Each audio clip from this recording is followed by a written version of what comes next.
There we go. Now recording.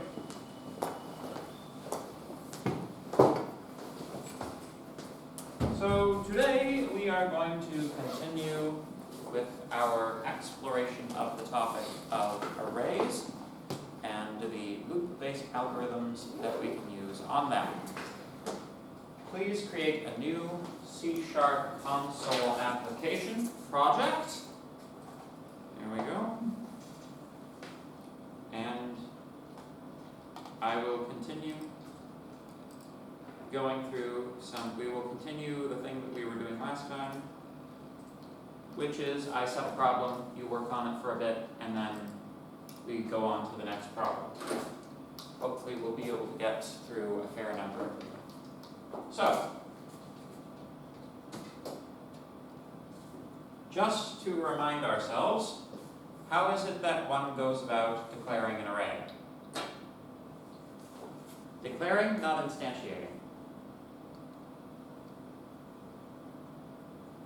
Variable, or whatever kind of variable you want it to be, the variable name, and then square brackets. So, let's continue to work with integers for now.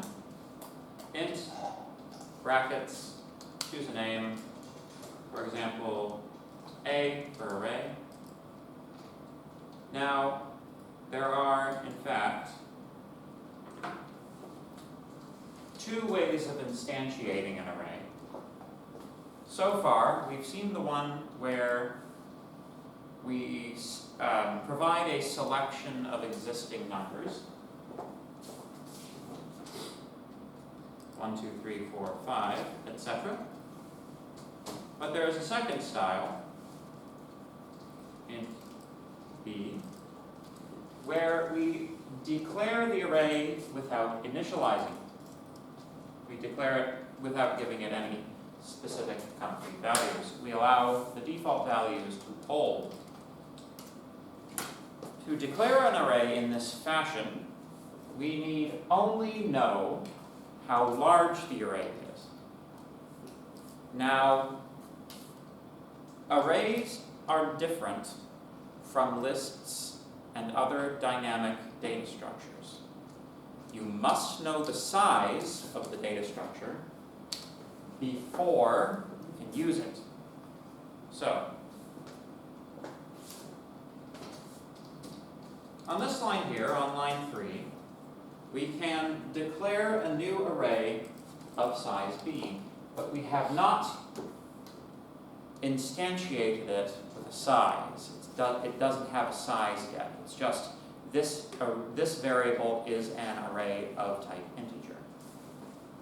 If we wish to instantiate it, we can say b is equal to new int square braces, and now you can see we got the little red squiggle indicating a syntax error. In here, we need to provide a size. You can provide whatever size you wish, though normally it will be a size that's appropriate for your particular application. You could make an array of size 10, 100, 1,000, a very large number. For now, let's do an array of size 10. Sound good? So,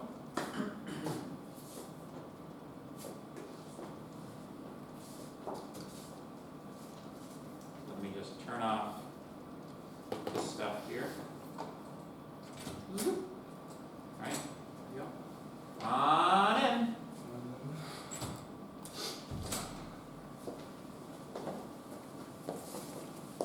As our first exercise today, take the array b and write a loop that instantiates it, instantiates the values in b, so that you get an array that contains the multiples of 5. So 5, 10, 15, etc.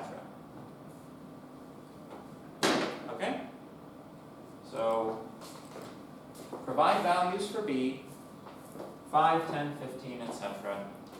But don't hard code the values. Don't do it the same way that we did A. Write a loop to do it. Okay? I'll give you 5 or 10 minutes to accomplish that.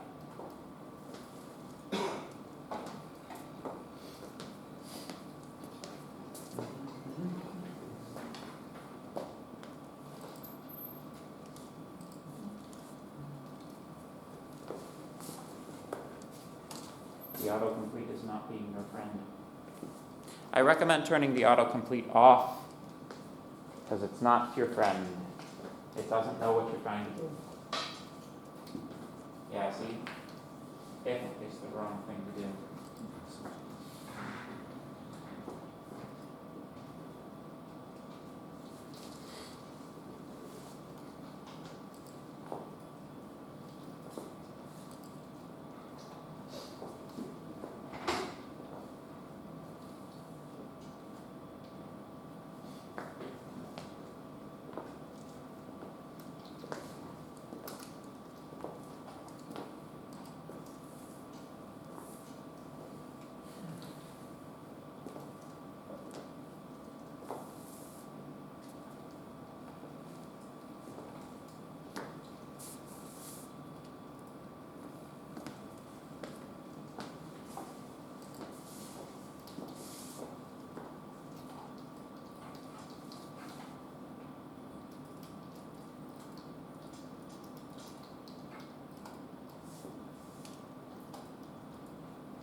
Switch cases are also correct.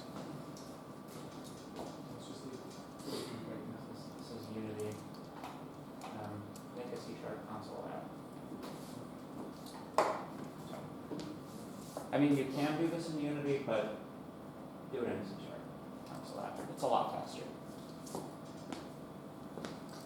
More to the point. Take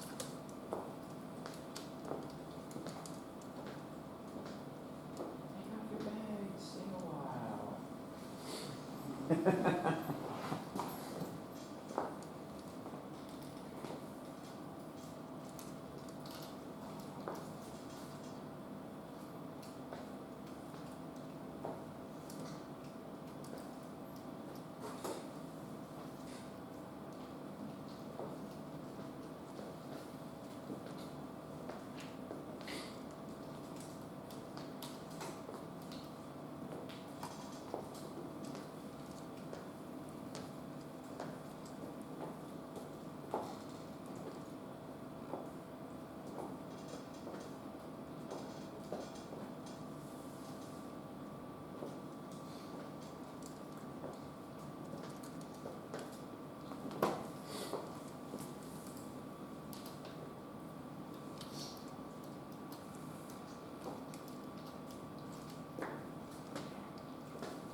this is not an expression. Here you're supposed to initialize the variable. So normally you say something like int I is equal to 0.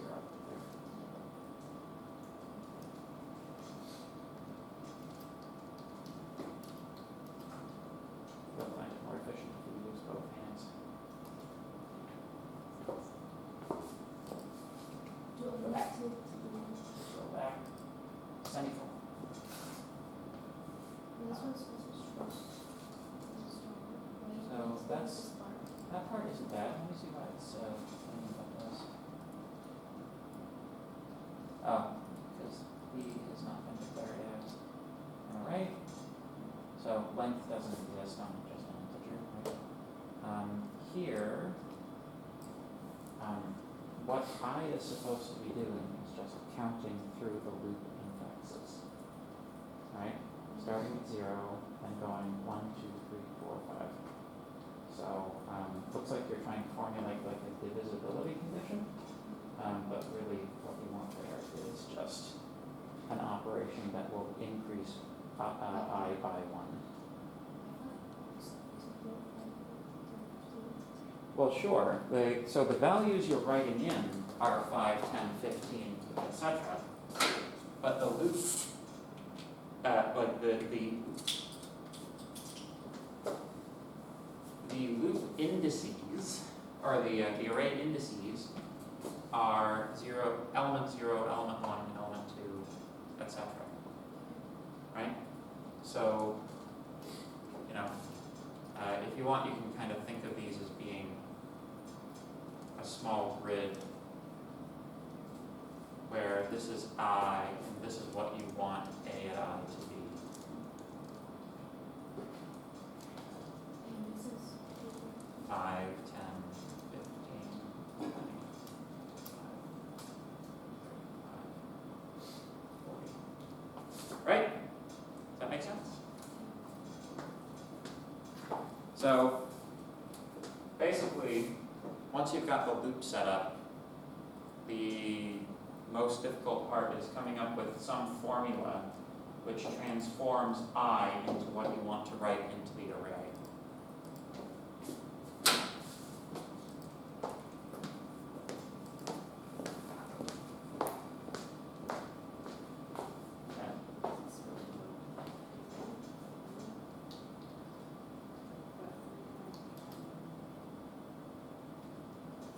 That's because you're starting at 1.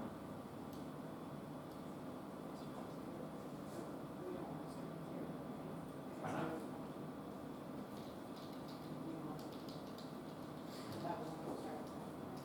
Well, it's an improvement over not starting at the beginning of the array. Right? Yep, there's a simple thing you do there, and that'll fix that. You'll get it how you want it.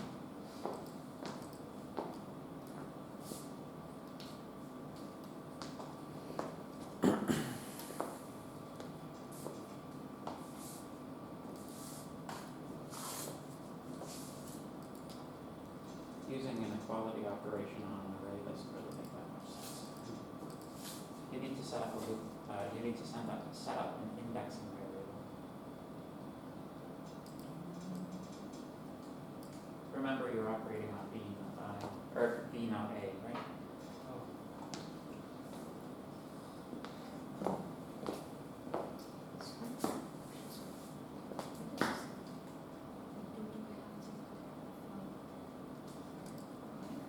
No, it's already declared inside of the loop.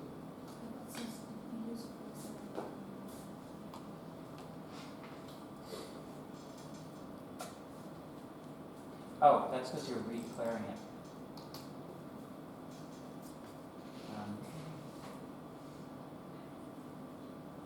Oh.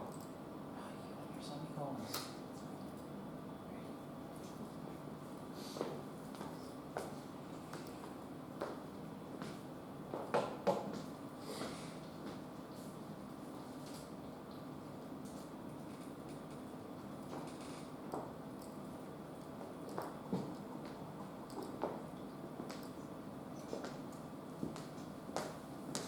Okay. Unfortunately, I have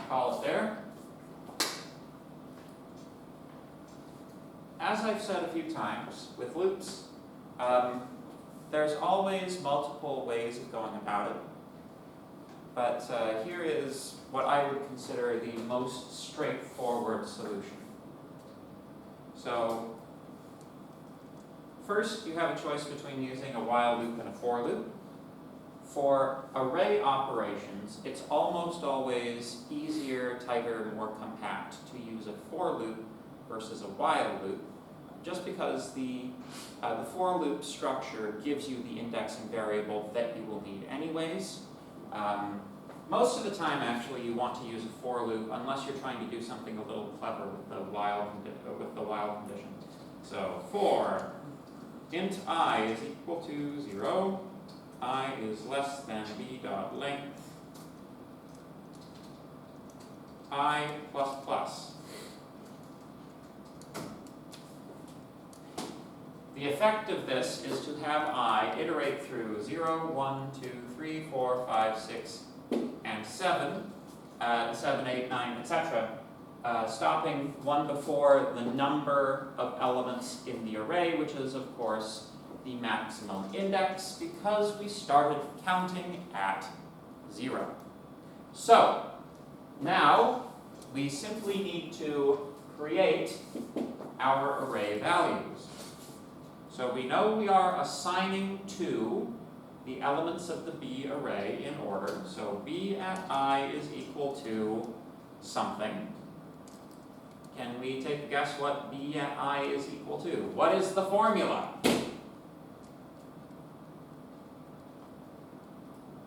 Anybody? Yes? I plus 1 times I plus 1 in brackets times 5.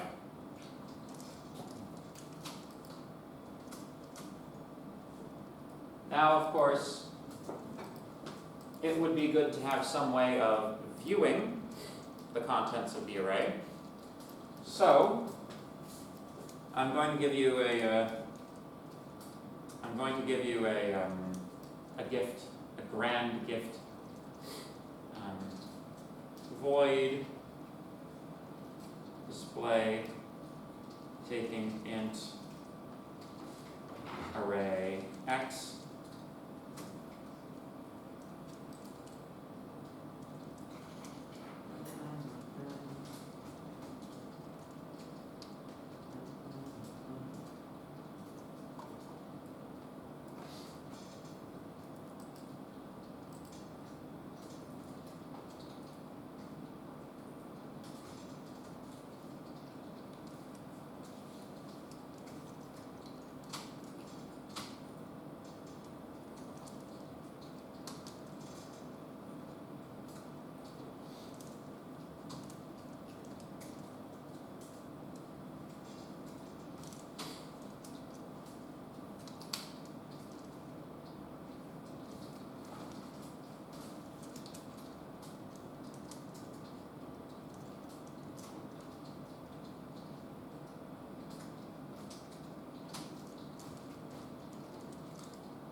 I guess C# uses curly braces, does it not?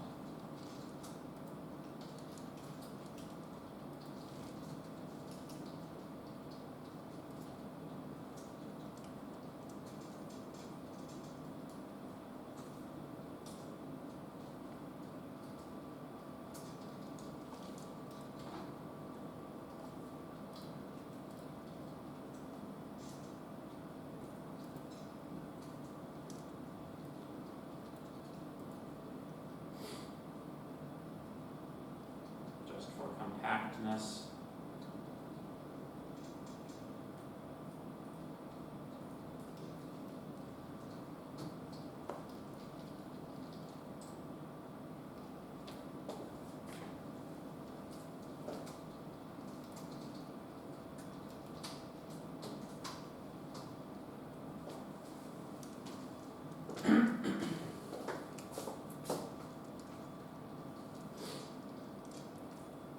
So I'll show you this, what this code does before I explain it.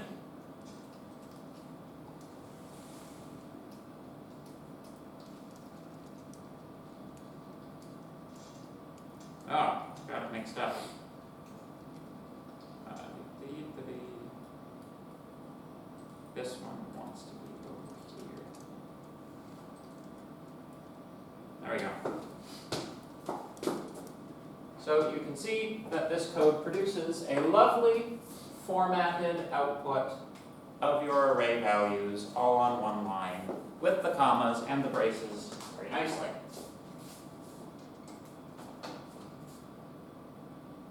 And then this one, if that was a right line, that would probably do well. There we go. All right. So the way that this piece of code works. Number one, we are taking an integer array as an input to the function. You can see where we use it down below. Well, if I go to where we use it down below, this thing.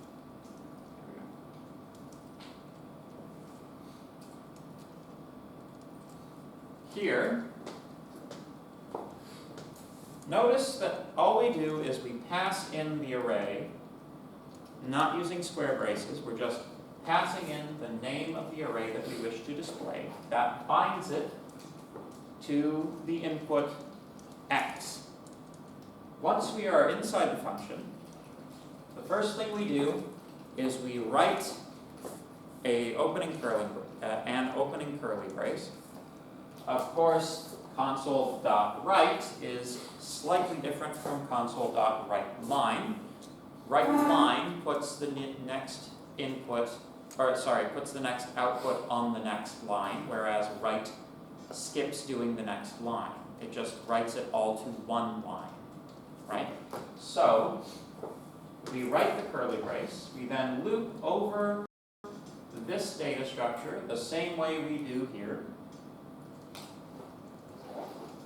If I is equal to length minus 1, that is to say, if this is the last element, do not print the comma, otherwise print the comma, including the element. Then, when that loop is finished, write the terminating brace. This produces nicely formatted output. Make sense? So far, so good? Okay. And the effect of that, having this nice little function, is that whenever we are interested in displaying one of our arrays, we can just simply do so. Make sense? Any questions? Okay. So, next problem.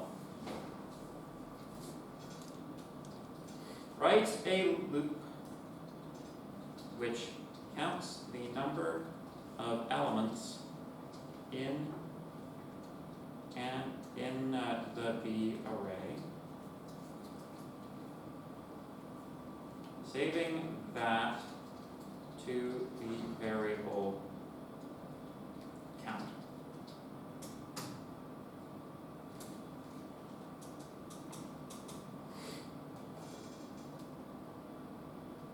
You guys still need the display function up there?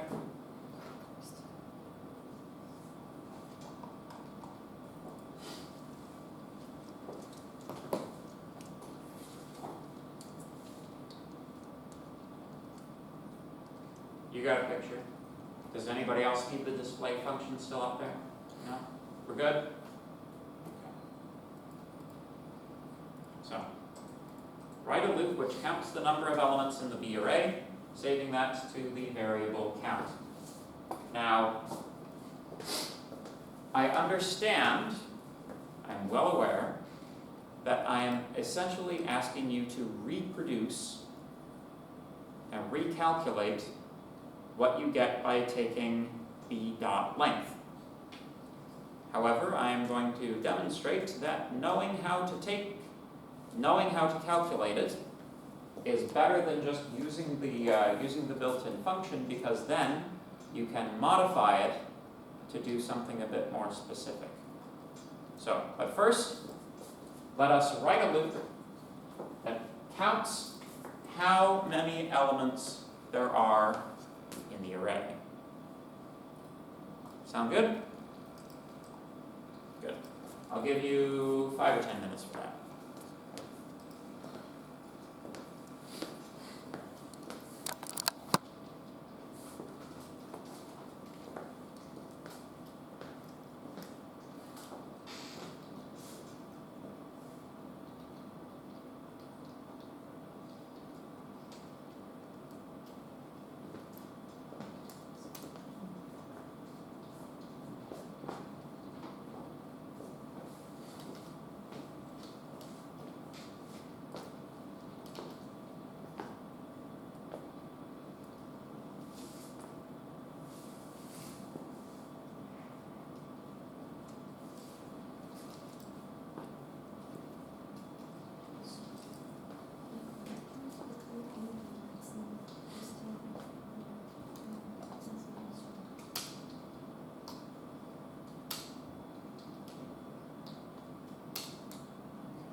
to disable that?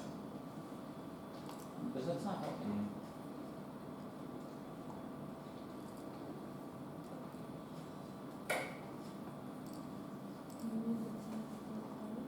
The autocomplete. You don't need this. Absolutely not. It's, stupid thing is more trouble than it's worth.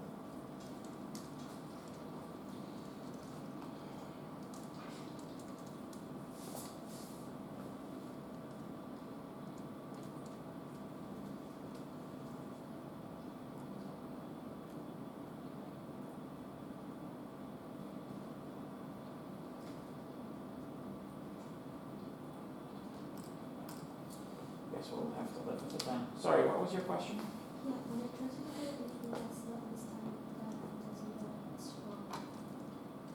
That it's not this type of data? Yeah, What do you mean? like, let's say I'm trying to compare count equals,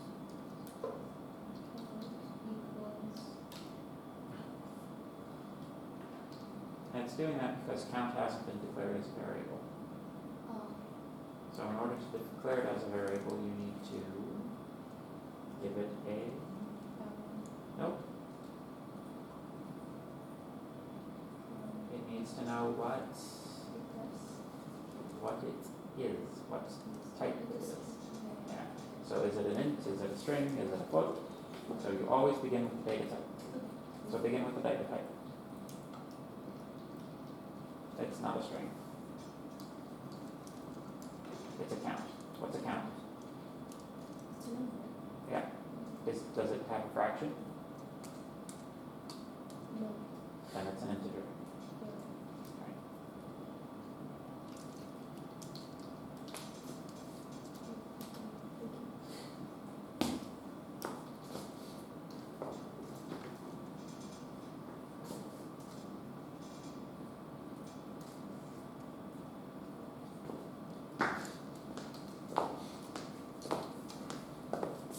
Int. Not far.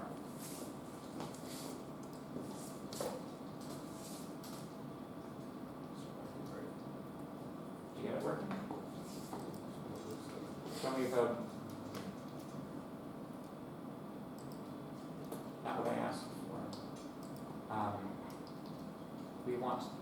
I want you to count the number of elements in the array and save that to a variable count.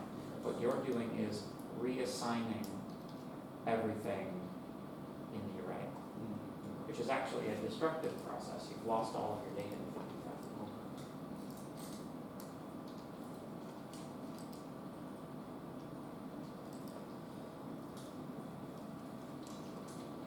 You'll have to declare it first.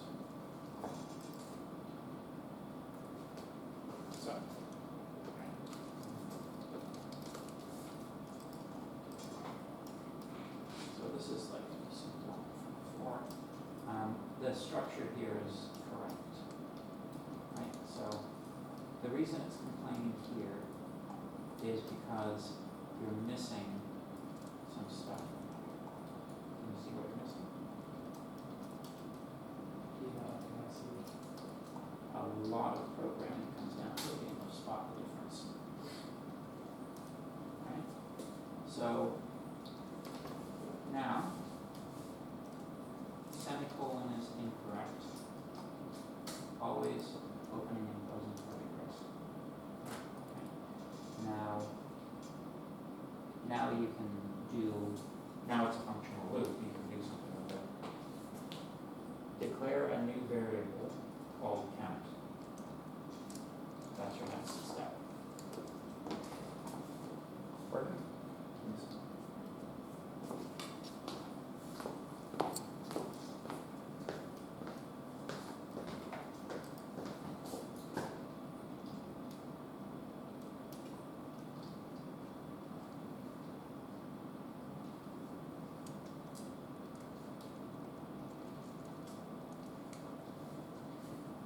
Correct, except for one thing. This is only the case because here B is initialized to all zeros. So that term. Now size.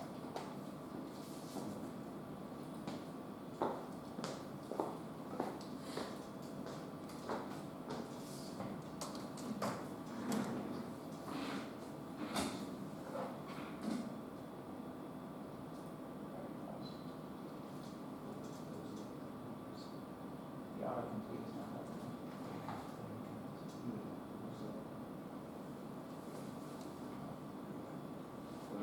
So you can't add 1 to B because B is an array. So plus 1 is. Well.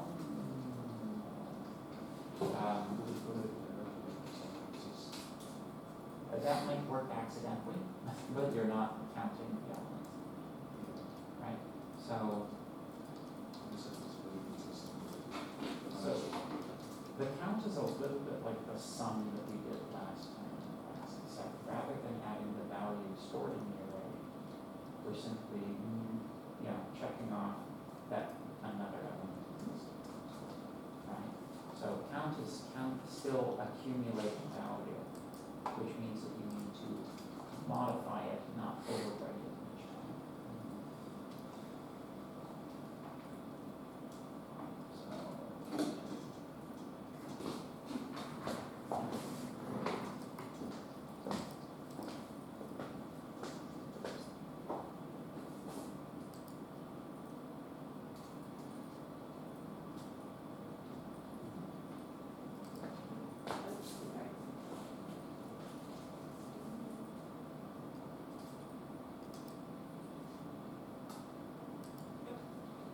Good.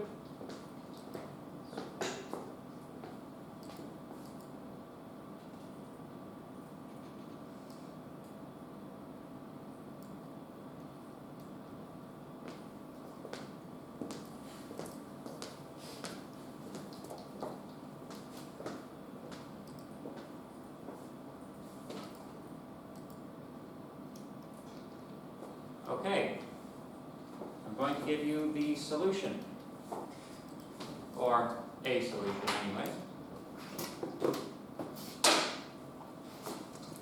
Int count is equal to 0. In order to maintain a count variable that contains the count, it must first exist.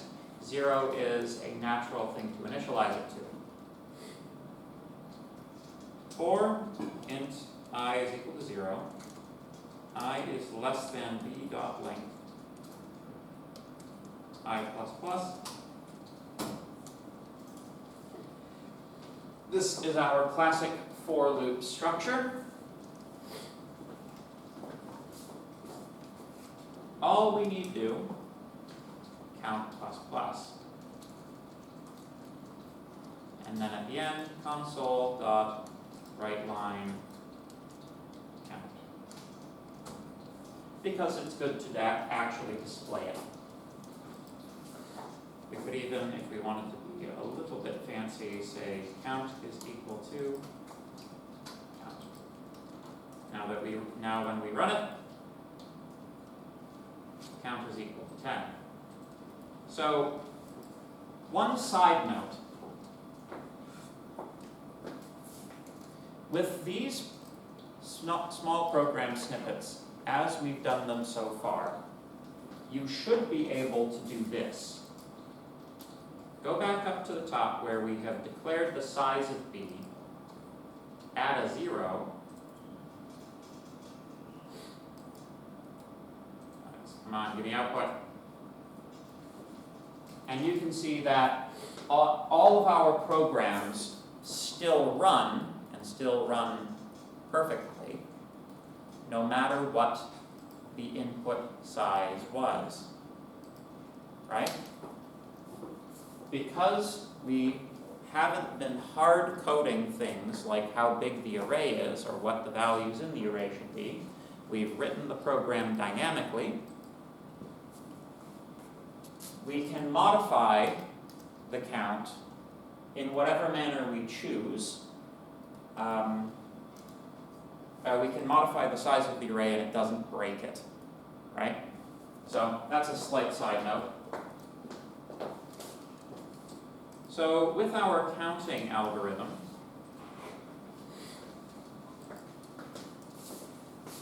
I saw a lot of this going on. Somehow count is assigned to something like I plus 1. This will look like it works without actually working. So if we were to perform a small program trace, say on a, let's just take like the first 3 elements of this guy, perform a program trace with that, right? So we've got I and we've got count. We know that the value here is, the maximum I for this is 2, right? And we know that the count we're looking for is 3. So I is first 0, count is first 0. We enter the loop, count is increased by 1. Count is I plus 1, which is 1. I is increased. Count is I plus 1, which is 2. I is increased. Count is I plus 3. I is increased. You can see that the final result here on count looks like it is actually the size of the array that we're operating on. But we've kind of only accidentally arrived at it, because what we are doing each time, because we are not integrating the previous value of count, we are not actually counting. What we are simply doing is taking some modification of the loop variable each time and reassigning count to it. This is different, very different, from incrementing count itself. And basically, once we get to the next activity, you'll find that you'll want it with the plus plus. So, you will need this code for the next part.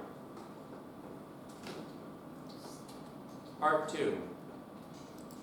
Modify the code below so that only numbers divisible by 25 are counted.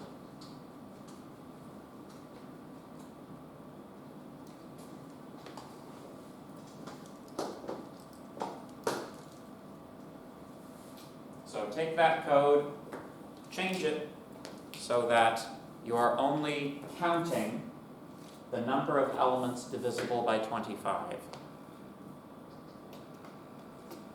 I'll give you again about 5 to 10 minutes.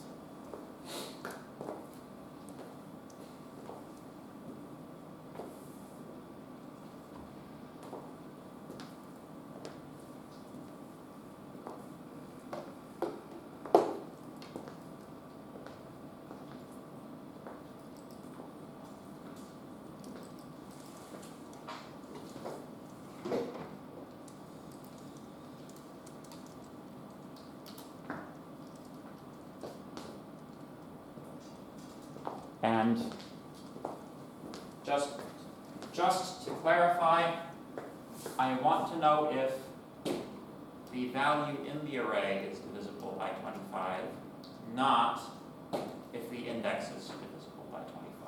Just the value in the array. Okay?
object-oriented topics, which like, I really don't think a lot, of course, so. Yep, we'll get there.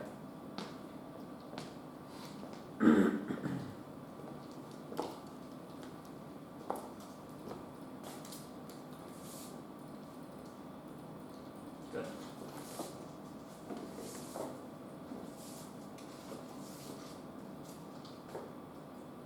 So it's complaining about you here because you are redeclaring the count. Right? So should I? Yeah, you don't have to redeclare. Well, no. Be so hasty, put it back, Redeclaring it just means getting rid of this. Or stopping redeclaring it. If you get rid of that, that is actually what you want, because of the way you're doing it, you do want count reset to 0 when you enter the group again. Okay. So that was a good instinct, you just needed to remove the answer. Yeah, gotcha. Kind of funny, but generally speaking, you actually get yourself into less trouble when you think copying and pasting your own code.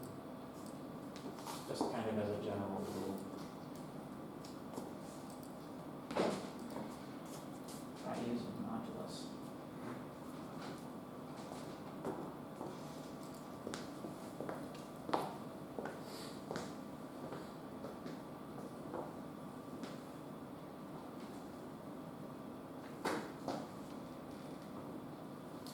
Two things.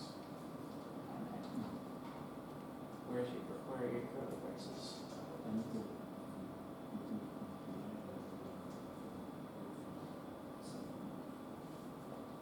The braces should always be the first thing that you take care of before anything else. Because if you take care of the braces first, you can see the thing gives you some assistance with respect to auto formatting. Right?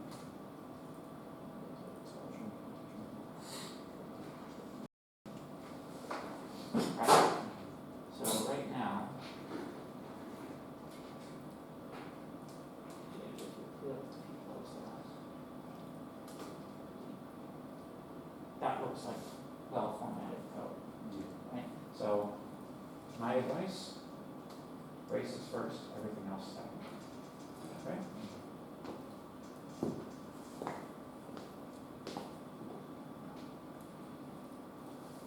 100 divisible by 25 will always be 0.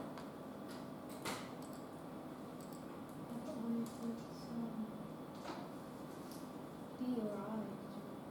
Now, because B is an array, it doesn't make sense to perform a numeric operation on it because it's a data structure. I is an index, right? So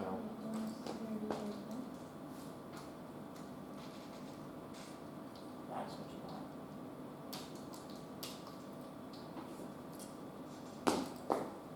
And you also want to increase count inside there. Okay. Here you go, folks. So we want to count only if the element that we're examining in B is divisible by 25. This is an if statement inside of our loop. If B at I is equal to, mod 25 is equal to 0, that is, 25 perfectly divides B at I, we only increase our count in that case. There we have it.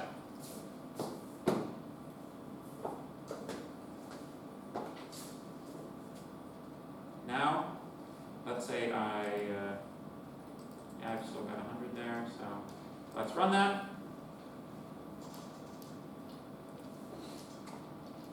Count is 20.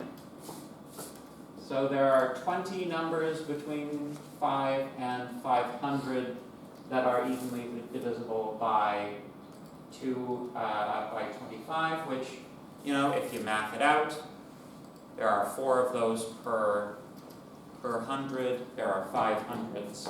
That should be 20. Math still works. Hurrah! So, good. Now for a tricky one. Tricky one. Create a new array C which contains only those elements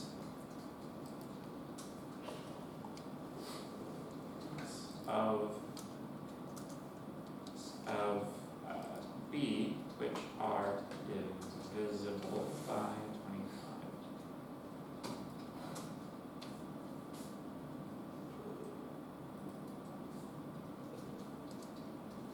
There.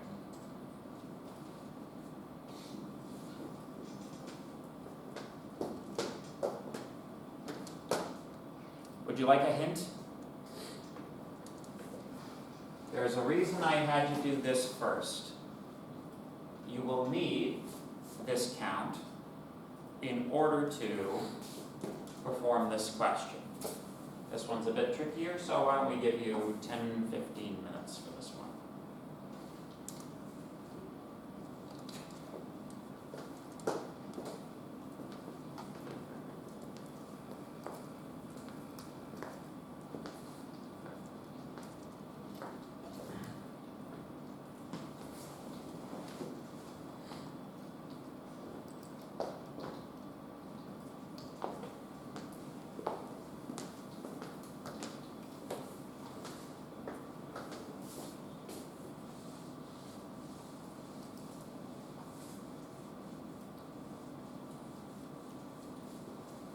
To help with visualization, I'll do a visualization of this working on the board, okay?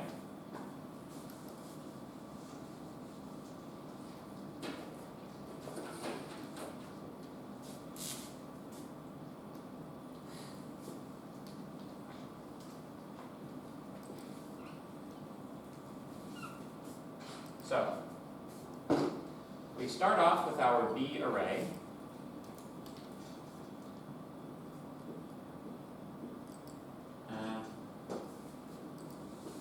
Just do it as a single.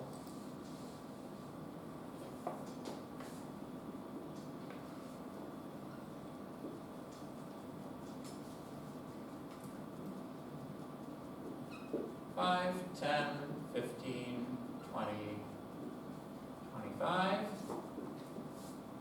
30, 35, 40, 45, 50, 55, and let's say it stops there, right? So what you want to do is you want to create a new array C whose size is the number of elements divisible by 25 in the original array. If only we had a calculation that calculated how many elements there were that were divisible by 25 in the original array. Boom. So,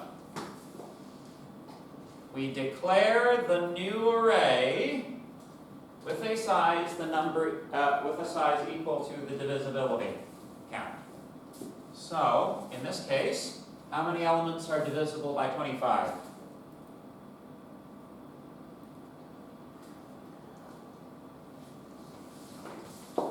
How many elements of this are divisible by 25? 2. So, I am declaring an array of size 2. Then, I scan through the array, looking for elements of size 25. Oh, there's one. Ba-bum. Write it in. Keep scanning. There's one. Ba-bum. And then that's the correct answer for C.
it only keeps the first occurrence of anything that's repeated inside of there.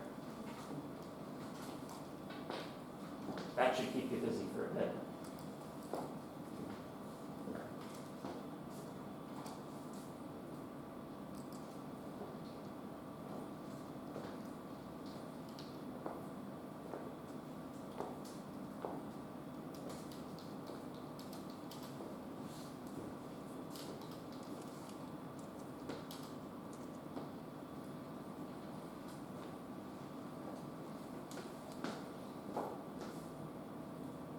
So far, so good.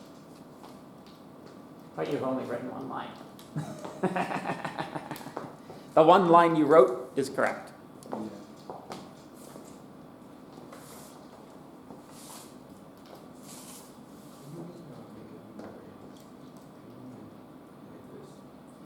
Yes, but the size isn't going to be 100, right? The size is going to be the number of elements in the array, right? The number of elements in the array that are divisible by 25. We calculated that somewhere.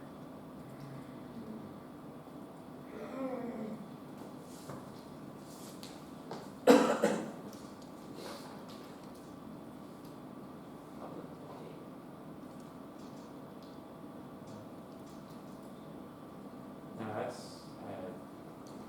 it's like, no, that's Unity stuff. What we're doing. Start by declaring the new C array. That one, get rid of it. Line 40, destroy it.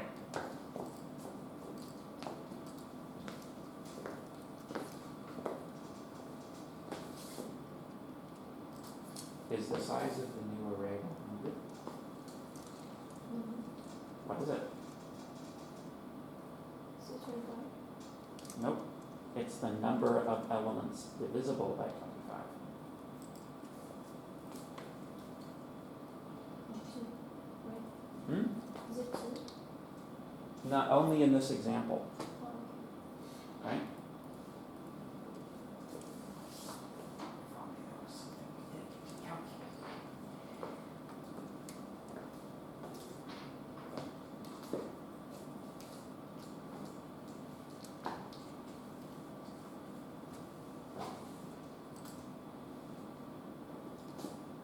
C will need to be initialized to size stuff like that. Questions? What size are you initializing it to?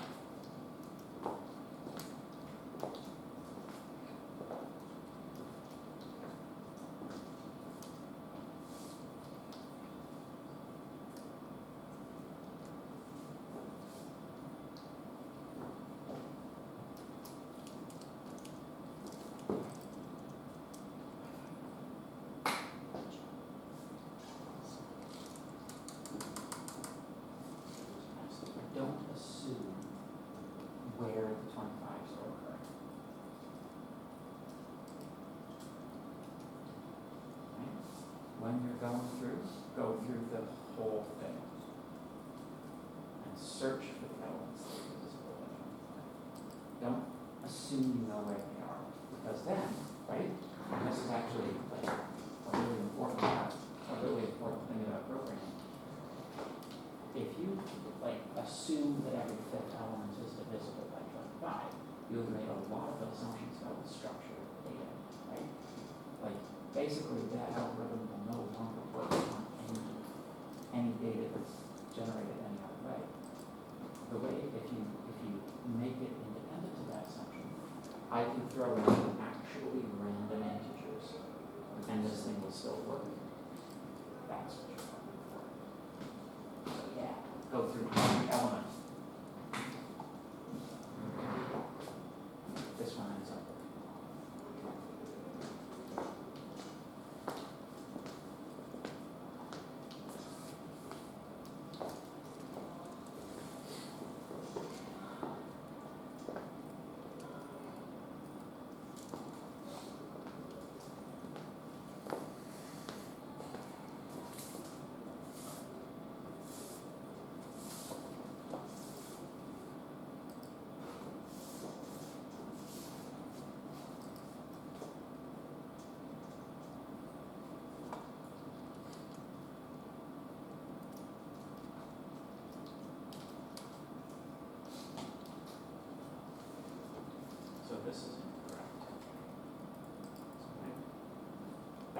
was up here.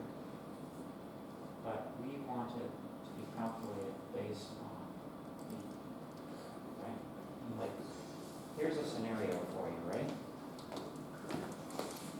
Here's another scenario. What if we had some data structure D that was 25, 50, 100, 125, 7, 75. Right?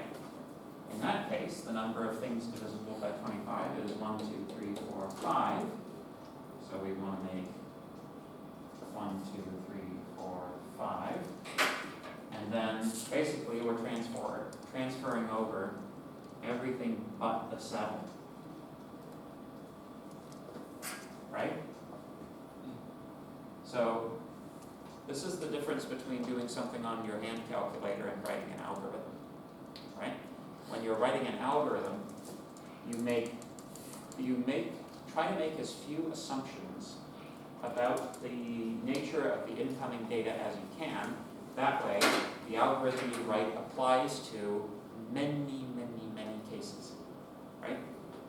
So when you said C is equal to 25, 50, you're basically actually assuming that B looks like this, which is not even true in your program. Right?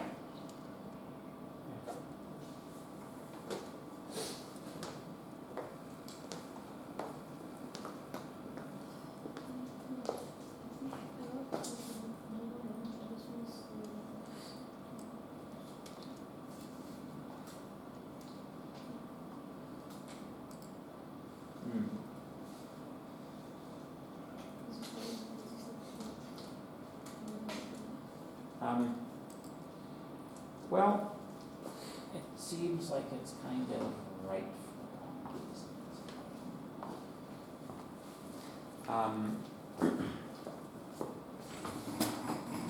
Here. Let me give you a different one then.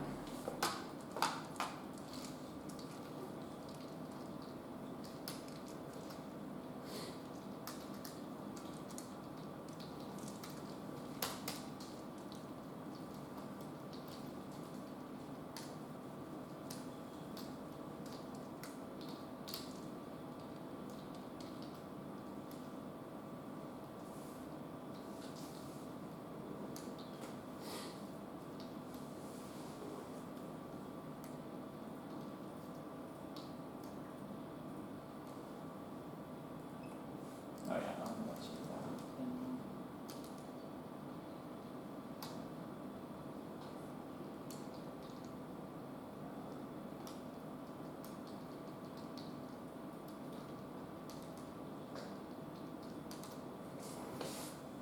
Now we're ready to do that.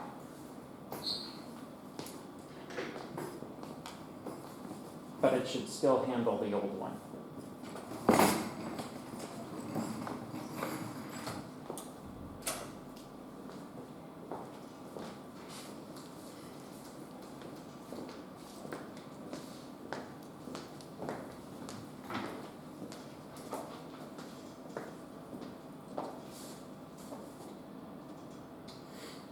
So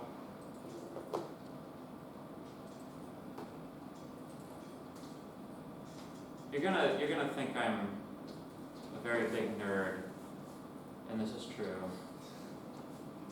But one of my favorite websites is the best random number generator.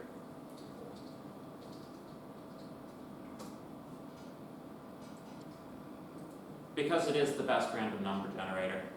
So one random number between 1 and 100. Let's try 100 random numbers between 1 and 100. Right? And let's say with commas. It's so nice that it puts the commas in. Because then I can just copy it, which there's a button for, and then paste it directly into my source code. Int array d is equal to all of these numbers. All of those numbers. Your algorithm should work correctly on random numbers.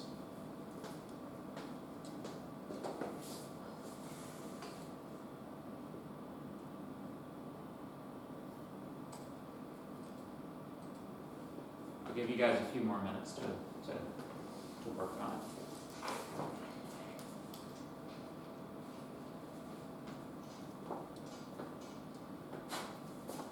In the case of a random, like uniform random distribution, it ends up being like the C array ends up being pretty sparse because like you only hit something divisible by 25 once every 25 rolls, right? So you basically, on average, you have a number of elements that's equal to 1/25 the input size. But let's see. Also, you can select whether or not to allow duplicates. Duplicates.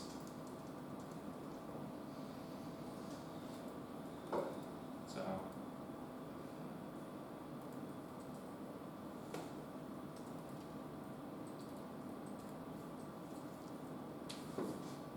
You can even sort it. I love this thing so much.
So let's discuss the due date for assignment 1 then, just for a moment. It is currently the 11th of October. There's break week, and then there is the week after where we will have, I think it's a lab 3 will be here. So we will make the due date the 24th. Okay? So you have reading week to work on assignment 1. And then also the week after.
pretty sure breaks work.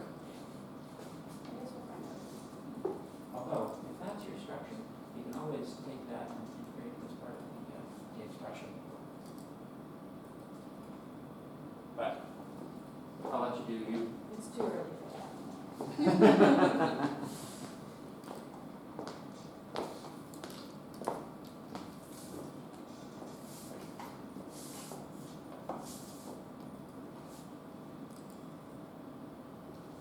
Okay, I think I'm going to do the solution for this one.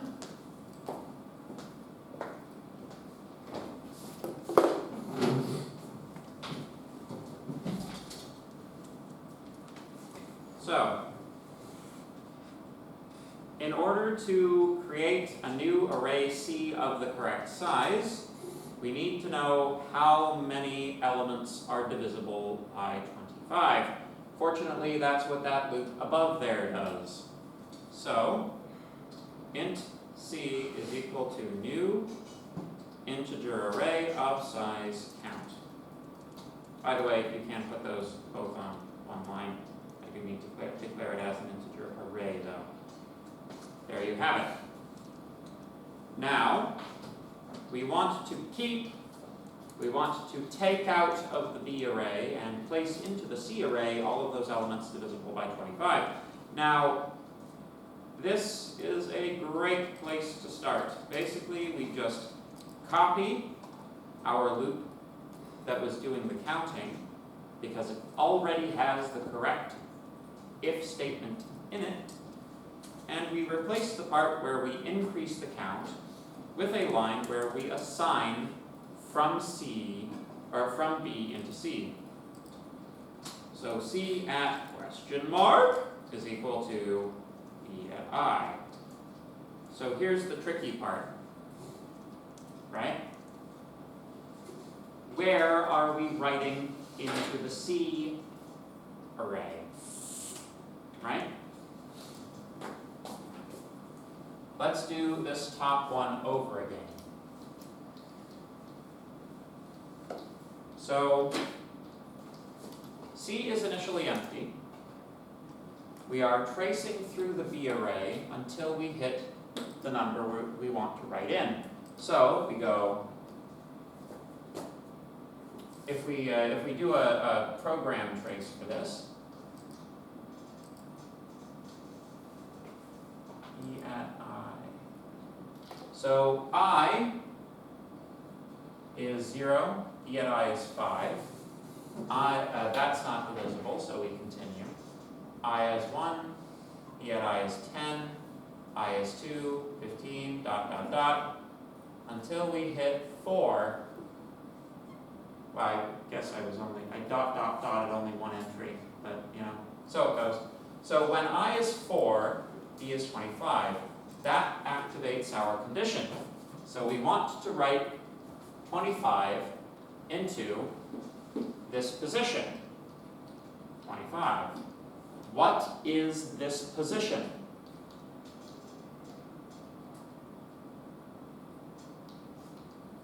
What is the index value of the first element of an array?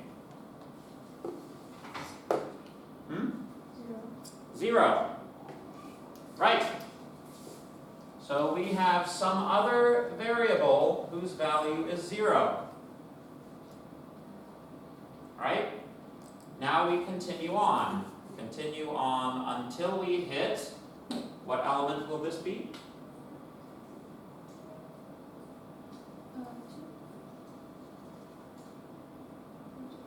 4, 5, 6, 7, 8, 9. We continue on until we hit 9 and the value of 50. This will hit our condition again.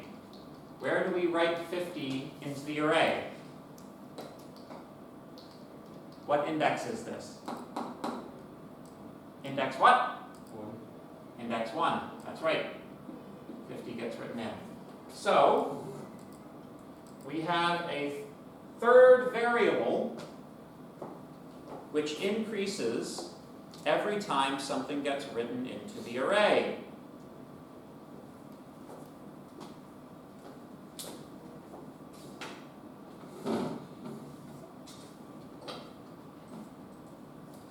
to declare it outside of the loop, otherwise it will be reinitialized on every loop iteration. For purposes like this, you very often use a combination of I and J. It's conventional but not strictly necessary. So C at J is equal to B at I, then J plus plus. Every time J is used, you increment it to the next position. J is essentially a pointer to the next position in the array that you want to put something in. Now, if we wanted to be very fancy, if we wanted to be exceptionally fancy, we would say something like if J is equal to count minus 1, or, yep, if J is equal to count minus 1, we can break the loop. That is to say, we know how many elements are divisible by 25 in the loop. Once we have filled C, we can exit from the algorithm because we know that our work is finished. However, if we don't do that, it's the same effect. This grabs you perhaps a marginal degree of efficiency, right? Ultimately, it's not required. So, let's run that.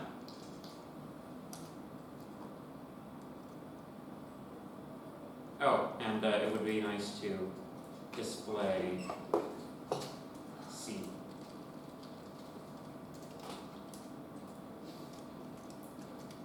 There you can see our C array contains 25, 50, 75. Ooh, interesting. Okay. We have a bug. Look carefully. What's our last value in the array here? 0. What should it be? 500. Very good. So we have a problem.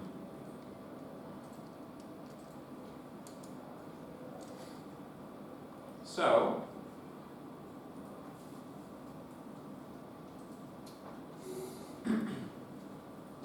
personally, I have already spotted the error, but I'm going to show you a technique you can use to find errors of this nature in future.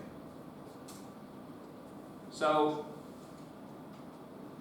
whenever you have something not working at the end of a loop, normally the problem is something to do with the loop ending too early, right? So, one way to check to make sure that the loop iterates through every element is to print those elements inside the loop. Console.writeLine.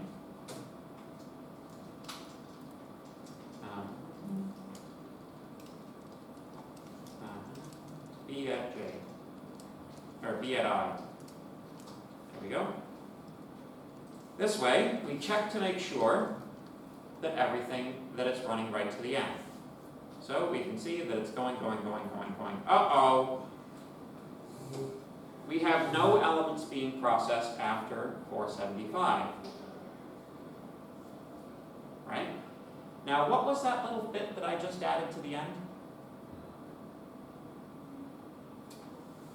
Wasn't it something to make the loop quit early? This guy here?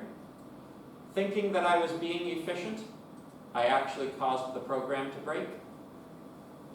So, a way you can test to see if a particular piece of code is causing your program to break is to simply comment it out, rerun the application, and see if that fixes the error.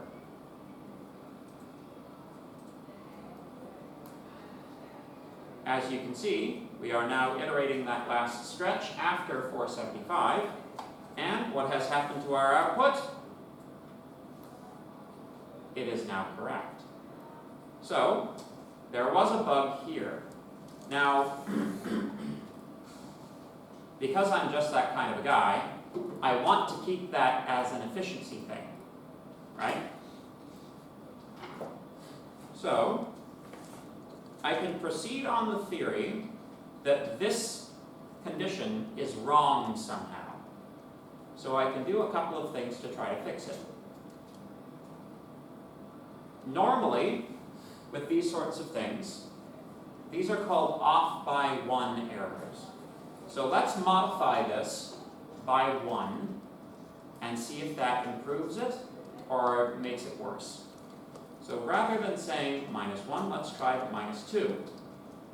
Notice we can make this type of modification without understanding the exact structure of the program, right? We don't have to think that hard about the program to just modify a -1 to a -2. Oh, you can see that, modifying -1 to -2, we are now only iterating up to 450. We are leaving the last 2 elements blank. So, that had an undesirable effect, so we should probably go in the other direction. Well, there's actually, we started off at -1. If we add 1 to that, we end up with just count, so a +0. Yeah. And if we take a look, come on.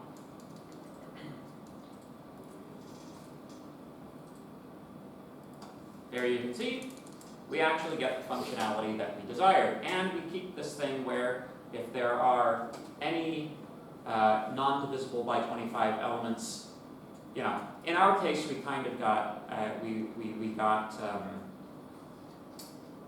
we have a case here where our efficiency doesn't really make any difference because the last element in the array is divisible by 25 just because of the way the math works out. But let's consider this. Let's say I want to take all of this code, the bit where we count and the bit where we produce the new array. Let's say I want to encapsulate it. I want to build a function around it so that I can operate this thing on many different arrays, not just B. Alright? That is fairly straightforward, actually. You might be surprised. But first, before we write a function, every time before we write a function, we have to have a clear idea what inputs do we expect and what outputs do we expect. So in this case, we want to create a new array C which contains only those elements which are divisible by 25. So essentially, the array C is our output. And the reason I'm telling you this is because you will need this for your assignment. Although I gave you the function prototypes, you will still need to understand this for the assignment. Actually, there's not one part of this lesson that you don't need to understand for the assignment. That's why it's in the lesson. So, the return type of a function is the data type which starts the function declaration. So we know we want to return an integer array. We now want to give the function a useful name.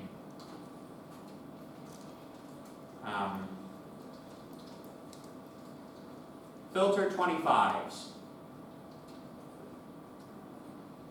What will our input be?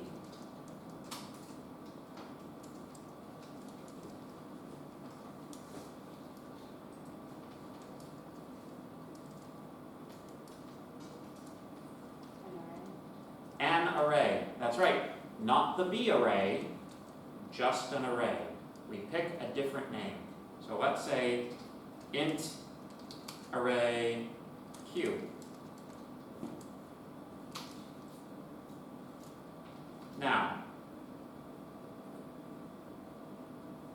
we need this code which calculates the count. So we will drop that in here. We also need this code which creates the new array. So we will drop that in here. However, we need two more things. First, we have a red squiggle. Variables captured B, so it's complaining that we're using B. That's not necessarily an error, but it's treating B as a global variable where we should, basically everywhere we refer to B here, we should refer to Q. So let me show you the programmer's secret weapon. You're getting all of the deep, dark secrets of programming today.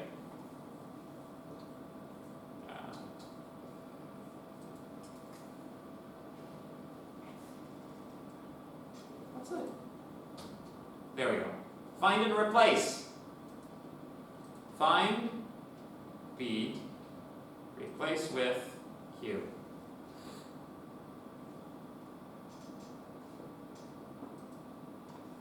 Replace, replace, replace, replace, replace, replace. Oh, except not when it's, don't replace rake with rake, because that's not even a word. So there we go. This is another reason not to use single letter variable names, but you know. So it goes. So, oh, and I missed one. There we go. Now, the thing it's complaining about is not all code paths return a value. There's no return value from this function. What are we outputting?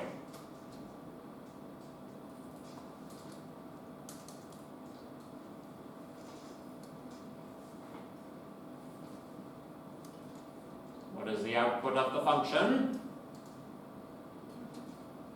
Yes, what, sorry?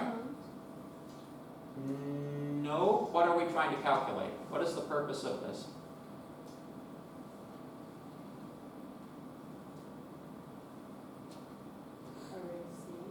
Array C, yes. Return array C.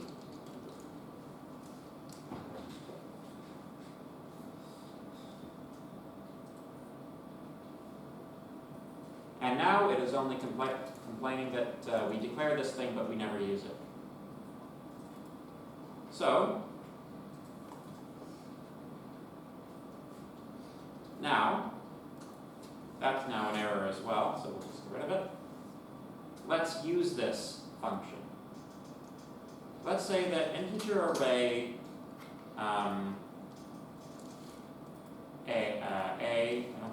we did use A, B, C, D is equal to filter 25's the array B.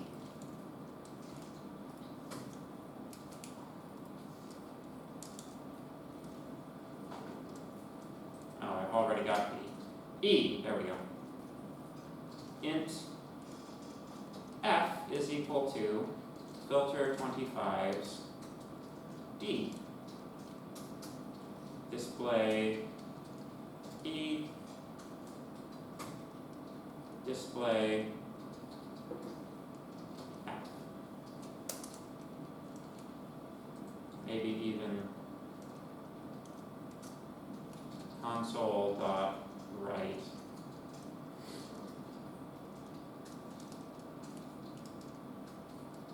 E is equal to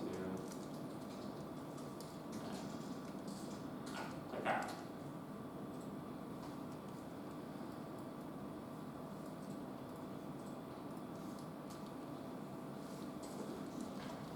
There you go.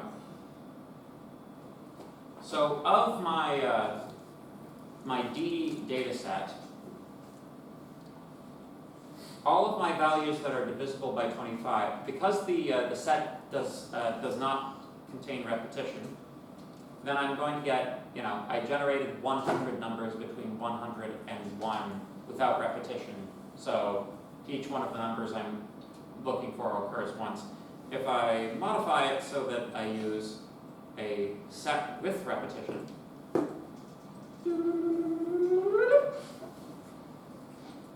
we may get a random number of elements divisible by 25.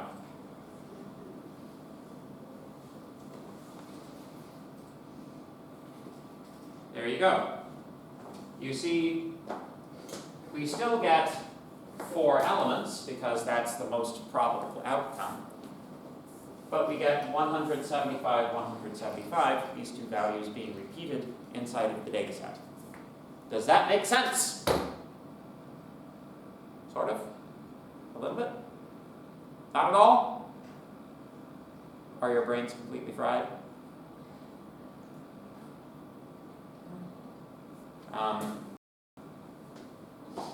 Okay. So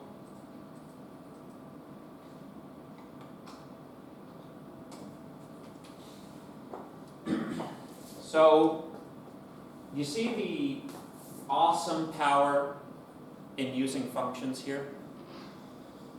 Because we took the algorithm and we abstracted it into a function, we can now apply it to any arrays that we care to declare. We don't have to rewrite the entire algorithm just because we're operating on different data.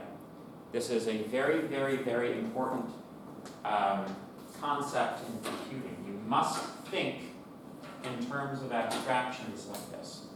You must solve the general problem, not the specific problem. Right? Producing an algorithm to grab this element and that element out of a known, like an array with known properties, like B in this example, that is trivial. Right? That is not impressive. Impressive is being able to do it to any array of any size. That's what it means to design an algorithm. Okay? And that's what we've been doing today, is designing algorithms. Make sense? Any questions? Everybody suddenly looks away. Good. So,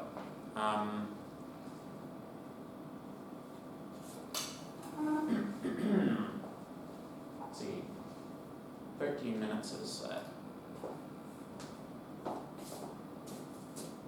okay.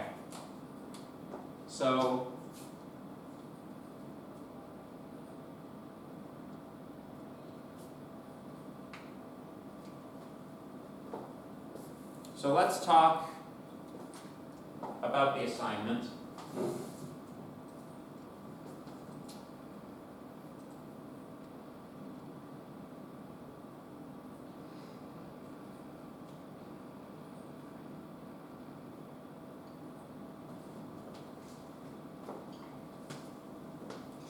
Just in words, without doing the actual programming, let's discuss how these operations would occur.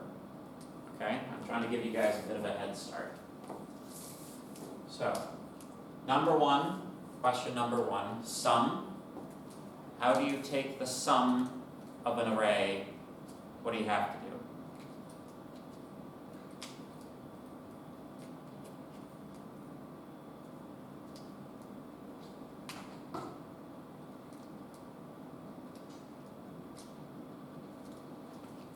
Well, what is a sum?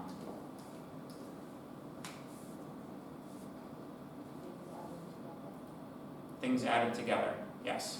So when I say take the sum of an array, what do I mean? Someone other than you.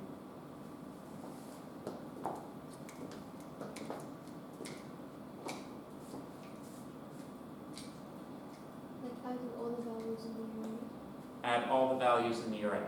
Correct. Number two, max. Accepts a single integer array as an argument and returns an integer. The largest integer in the array. So, how do you determine what the largest integer in an array is?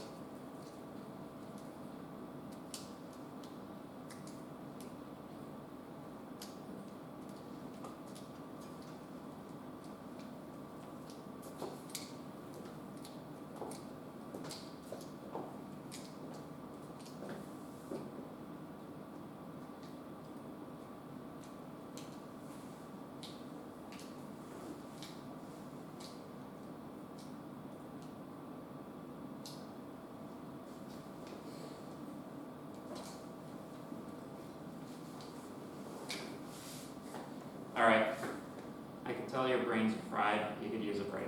So I'm gonna call class 10 minutes early. Go refresh your minds for your next one. That'll be all she wrote for today. I'll post the code.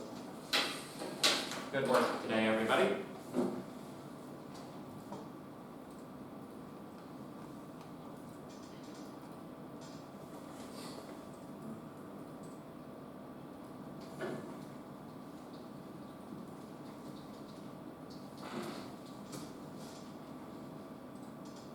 I will say one thing though, in the category of dire warnings, the work that you submit for your assignment must be your own. Alright? No working in pairs, no sharing your code with people. Do I make myself clear? I don't care if there are only 9 of you. I will start handing out academic integrity violations if I see academic integrity violations. Alright? Your work must be your own.